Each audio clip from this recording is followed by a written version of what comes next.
Degut a la pandèmia, hi ha moltes coses que no podem fer, com sortides d'oci, trobades, activitats, viatges.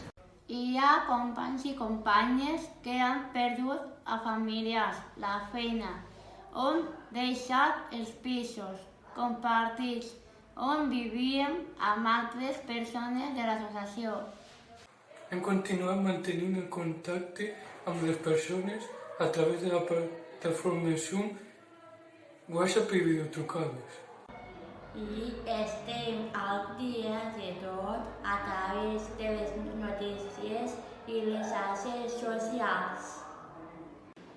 La nostra vida ha canviat molt i volem tornar a la normalitat el més aviat possible.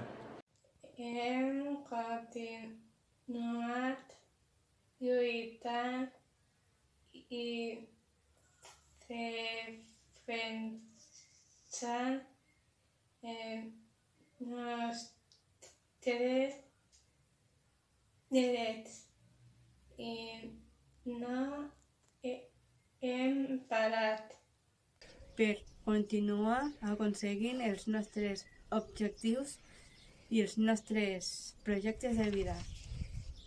Però necessitem la implicació de tota la societat. Us demanem que canvieu la manera de pensar. No ens tracteu com a nens i nenes petites.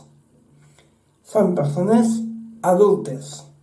Ens deixeu decidir per nosaltres mateixes, equivocant-nos respectant les nostres decisions.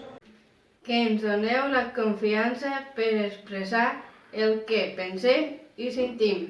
No deixeu que el cromosoma de més ens distanciï.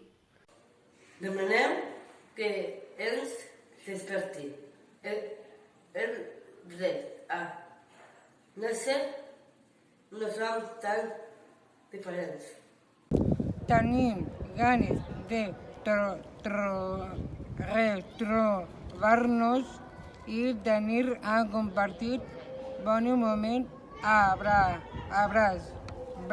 abraçar-nos i fer-nos petons. És important que fem cas a les mesures sanitàries, com la de sortir amb grups petits i seguir les mesures d'higiene. Seguint aquestes normes aconseguirem vencer el virus i res ens separarà.